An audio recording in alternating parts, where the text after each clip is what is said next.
Buenas tardes, compañeros y profesor. Nuestro tema son los inhibidores de la síntesis de proteínas. El fármaco que se eligió fue la tetraciclina y el grupo está compuesto por Jean-Félix León y mi persona, Valeria Mata. Bueno, acá podemos observar lo que sería el índice en donde les vamos a hablar sobre la introducción, la indicación de la tetraciclina, así como su mecanismo de acción, su diana, su farmacodinámica, la resistencia, la bioquímica y aspectos fisiológicos y patológicos.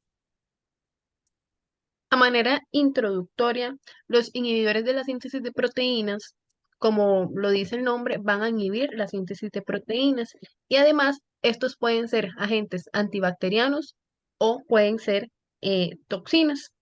Este mecanismo de acción de inhibición va a incluir la interrupción de la prolongación de la cadena peptídica, el bloqueo del sitio A de los ribosomas, la lectura errónea del código genético y el impedimento de la unión de las cadenas laterales de los oligosacáridos con las glicoproteínas. Con respecto al mecanismo de acción de la tetraciclina, bueno, esta se difunde pasivamente a través de los canales de la porina en la membrana bacteriana y esta se une de manera reversible a la subunidad 30S. Esto lo que hace es evitar la unión del ARN al complejo ARN ribosoma y por lo tanto esta interfiere con la síntesis de las proteínas. Con respecto a la indicación de la tetraciclina va a estar indicada para infecciones bacterianas como la fiebre maculosa de las montañas rocosas, la fiebre tifoidea, la fiebre por garrapatas, la fiebre Q, también para infecciones causadas por enfermedades de transmisión sexual como clamidia y por último para infecciones de vías respiratorias superiores. Acá podríamos observar lo que serían la diana, donde tendríamos la proteína ribosómica 30S y el ARN ribosomal.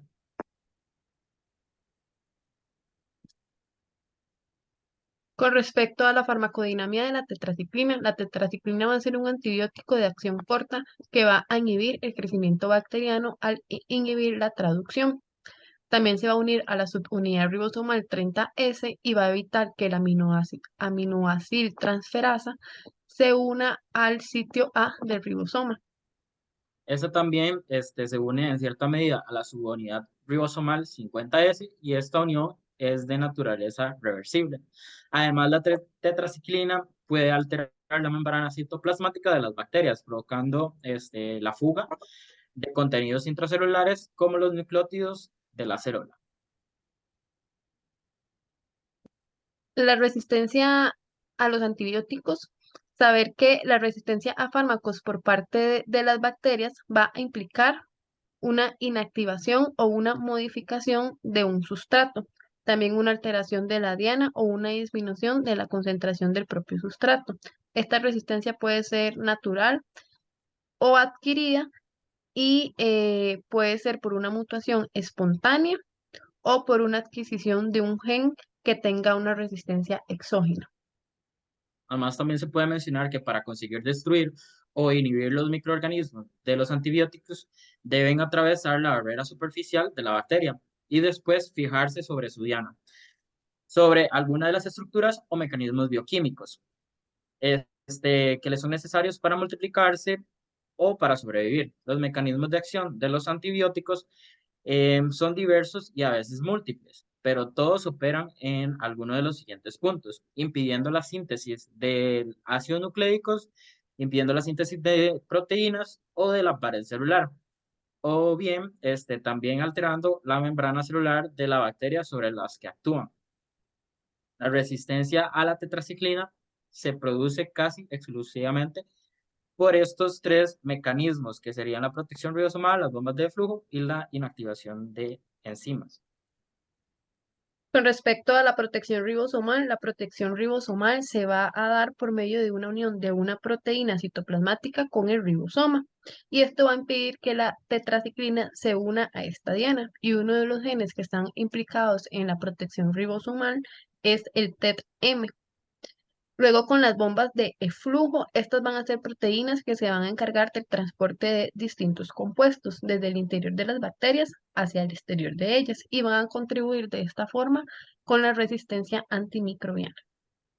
Con respecto a la inactivación de enzimas, la bacteria produce enzimas que inactivan al antibiótico y las más importantes son las beta-lactamasas y muchas bacterias son capaces de producirlas. En los gram positivos suelen ser plasmídicas, inducibles y extracelulares y en las gram negativas esas suelen también ser de origen plasmídico o por transposones constitutivas y eh, periplásmicas. También hay enzimas modificantes de aminoglucósidos y aunque no esté en su principal mecanismo de resistencia, también el cloranfenicol, las tetraciclinas y los macrólidos pueden ser inactivados por enzimas. Con respecto a la bioquímica, eh, un inhibidor de síntesis de proteína va a ser una sustancia que va a detener o ralentizar el crecimiento o la proliferación de las células al interrumpir los procesos que van a conducir directamente la generación de nuevas proteínas. Por lo general se va a referir a una sustancia como los antimicrobianos que van a actuar a nivel ribosómico y las sustancias van a aprovechar las principales diferencias entre las estructuras de los ribosomas procariotas y eucariotas, que van a diferir en su tamaño, secuencia, estructura y la relación de la proteína con el ARN. Las diferencias en la estructura van a permitir que algunos antibióticos maten bacterias inhibiendo sus ribosomas, al tiempo que van a dejar a los ribosomas humanos intactos. Con respecto a la transducción en procariotas, esto va a implicar un ensamblaje de los componentes del sistema de transducción, que van a ser las dos subunidades ribosómicas, que serían las subunidades grandes, que van a ser las 50S, y las pequeñas, que van a ser las 30S. Y el ARN mensajero, al traducir el primer aminoácido ARN transferasa, y tres factores de iniciación que van a ayudar el ensamblaje del complejo de iniciación.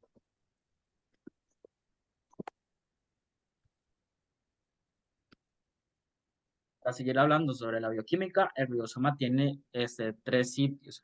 El sitio A, el sitio P y el sitio E. El sitio A es el punto de entrada para el ARN de aminoácido. El sitio P es donde se forma la peptidil ARNT en el ribosoma.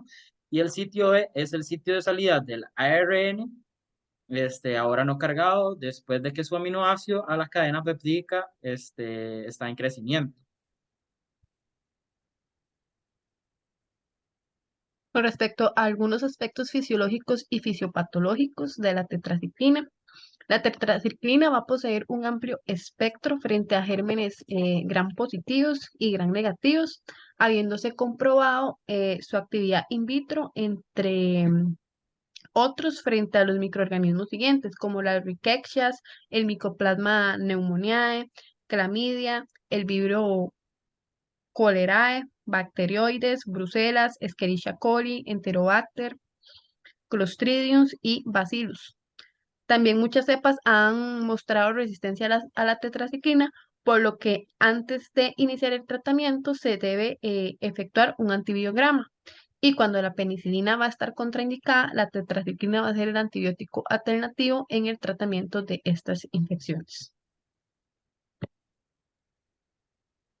Para continuar con los aspectos fisiológicos y fisiopatológicos, para que las tetraciclinas ejerzan su acción a nivel del ribosoma de las bacterias gram negativas, estas requieren que penetren la célula del microorganismo por mecanismos de difusión pasiva.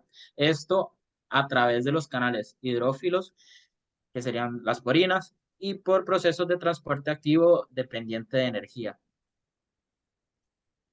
Lo anterior va a determinar que la concentración intracelular sea mayor que la extracelular. Y una vez dentro de la célula, las tetraciclinas se van a unir de manera reversible a los receptores de la subunidad 30S del ribosoma bacteriano y de esta manera va a bloquear la fijación del aminoácido transferasa al sitio aceptor en el complejo M RNA al ribosoma y esto va a evitar la incorporación de nuevos aminoácidos a la cadena peptídica en crecimiento, inhibiendo así su síntesis de proteínas. Estas serían las referencias. Muchas gracias.